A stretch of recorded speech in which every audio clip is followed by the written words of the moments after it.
بسم اللہ الرحمن الرحیم۔ السلام علیکم ورحمۃ اللہ وبرکاتہ۔ میں آپ لوگوں کے ساتھ نہیں جانا چاہتا۔ بنو کلب کی ایک فرزند زید بن حارثہ کی والدہ سعدی اپنے بیٹے کے ساتھ ایک قافلے میں اپنی قوم بنو معن کی زیارت کے غرض سے نکلی۔ راستے میں بنو قین کے لٹیروں نے قافلے پر حملہ کر دیا۔ دیگر ساز و سامان کے علاوہ چھوٹے سے زید بن حارثہ کو ماں سے چھین لیا اور سوق عکاظ میں لے جا کر بیچ دیا۔ زید کی خوش قسمتی کہ انہیں قریش کے ایک نامور فرزند حکیم بن حزام نے اپنی پھپھی خدیجہ بنت خویلد کے لیے خرید لیا۔ سیدہ خدیجہ نے یہ غلام اپنے شوہر نامداد محمد صلی اللہ علیہ وآلہ وسلم کو نبوت ملنے سے پہلے ہی ہیبہ کر دیا۔ زید کائنات کی سب سے اعلیٰ شخصیت کے گھر میں پرورش پا رہے ہیں۔ وہ گھر کے چھوٹے موٹے کام کر دیتے ہیں۔ وقت اپنی خاص رفتار سے گزرتا چلا جا رہا ہے۔ جب سیدنا زید رضی اللہ تعالیٰ عنہ کے والد حارثہ بن شراحیل کو بیٹے کے لاپتہ ہونے کی خبر پہنچی تو وہ بہت روئے۔ حارثہ کو علم نہ تھا کہ ان کا بیٹا کہاں ہے۔ یہ اپنے قبیلے بنو کلب کے نمایاں فرد تھے اور عمدہ شاعر بھی تھے۔ حارثہ نے ہر طرف اعلان کروا دیا کہ اگر کوئی انہیں ان کے بیٹے زید کی خبر دے تو وہ عمر بھر احسان مند رہیں گے۔ ایک مرتبہ بنو کلب کے کچھ لوگ حج کی ادائیگی کے لیے مکہ مکرمہ آئے تو انہوں نے اچانک وہاں زید کو دیکھ لیا۔ انہوں نے زید کو پہچان لیا۔ جیسے ہی وہ مکہ سے واپس گئے انہوں نے حارثہ کو خبر دی کہ اس کا بیٹا تو مکہ مکرمہ میں ہے۔ بس پھر کیا تھا، حارثہ نے اپنے بھائی کو ہمراہ لیا اور مکہ مکرمہ کی جانب روانہ ہو گئے۔ جیسے ہی دونوں بھائی مکہ مکرمہ پہنچے انہوں نے محمد صلی اللہ علیہ وآلہ وسلم کا پتہ معلوم کیا اور آپ کے گھر پہنچے۔ آپ صلی اللہ علیہ وآلہ وسلم سے ملاقات ہوئی تو عرض کیا، سنا ہے کہ میرا بیٹا زید آپ کے پاس ہے۔ آپ نے فرمایا، ہاں تم نے درست سنا ہے۔ حارثہ نے کہا، آپ جتنی رقم لینا چاہیں ہم سے لے لیں اور بیٹے کو ہمارے حوالے کر دیں۔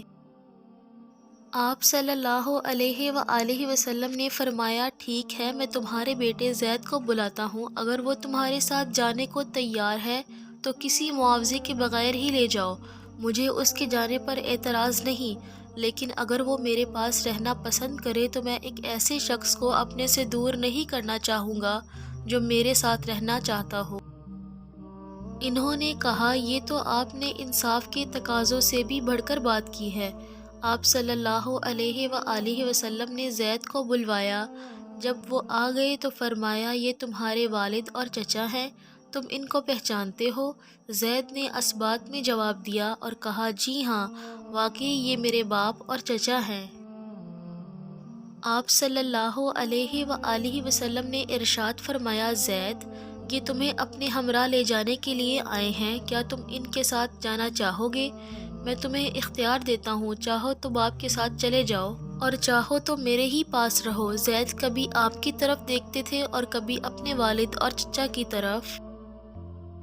بالآخر انہوں نے فیصلہ کیا کہ وہ والد اور چچا کے ساتھ نہیں جائیں گے بلکہ آپ صلی اللہ علیہ وآلہ وسلم کے پاس رہیں گے۔ اپنے بیٹے کا فیصلہ سننے کے بعد باپ اور چچا ہکا بکا رہ گئے۔ انہوں نے زید کو ملامت کی اور کہنے لگے، تم کیسے انسان ہو کہ غلامی کو آزادی پر ترجیح دے رہے ہو؟ زید نے فوراً انہیں جواب دیتے ہوئے کہا، ہاں غلامی تو ہے، مگر تم نہیں جانتے کہ یہ غلامی ہے کس کی۔ میں نے محمد صلی اللہ علیہ وآلہ وسلم کے اندر کچھ ایسی صفات پائی ہیں جو کسی اور کے اندر نہیں پائی جاتی۔ پھر انہوں نے آپ صلی اللہ علیہ وآلہ وسلم کے عمدہ اخلاق اور حسن معاملہ کی تعریف کی۔ بیٹے کی باتیں سن کر حارثہ بن شراحیل کو اطمینان ہو گیا کہ ان کا بیٹا کسی معمولی شخص کے پاس نہیں بلکہ نہایت مشفق و مہربان شخصیت کے پاس ہے، جو ان سے اس قدر محبت اور شفقت فرماتے ہیں کہ حقیقی باپ بھی ایسا حسن سلوک نہیں کر سکتا۔ وہ خوشی خوشی اپنے گھر واپس چلے گئے۔ بعد میں جب اللہ کے رسول صلی اللہ علیہ وآلہ وسلم کو نبوت ملی تو حارثہ بن شراحیل بھی مسلمان ہو گئے۔ جب رسول اللہ صلی اللہ علیہ وآلہ وسلم نے زید کی گفتگو سنی تو آپ صلی اللہ علیہ وآلہ وسلم بہت زیادہ خوش ہوئے۔ اور آپ نے زید کا ہاتھ پکڑا اور انہیں لے کر بیت اللہ میں تشریف لے آئے۔ آپ صلی اللہ علیہ وآلہ وسلم نے لوگوں کے سامنے اعلان فرمایا، لوگوں گواہ ہو، آج سے زید میرا بیٹا ہے، یہ میرا وارث ہوگا اور میں زید کا وارث ہوں گا۔ مکہ مکرمہ میں لوگ اب زید کو زید بن حارثہ کی بجائے زید بن محمد کے نام سے پکارنے لگے۔ ہجرت کے بعد اللہ تبارک تعالیٰ نے قرآن کریم میں اس حوالے سے آیت نازل فرمائی اور اپنے رسول صلی اللہ علیہ وآلہ وسلم کو اور تمام اہل ایمان کو حکم دیا کہ وہ کسی کو منہ بولا بیٹا نہیں بنائیں گے اور صرف شرعی وارث ہی وراثت کا حقدار ہوگا۔ اس حکم کے نازل ہونے کے بعد لوگوں نے انہیں دوبارہ زید بن حارثہ کہنا شروع کر دیا۔ زید بڑے ہی مؤدب اور خوبصورت تھے۔ اللہ کے رسول صلی اللہ علیہ وآلہ وسلم نے ان کی شادی پہلے اپنی پھوپھی زاد زینب بنت جحش سے اور بعد میں اپنے والد کی لونڈی ام ایمن سے کر دی۔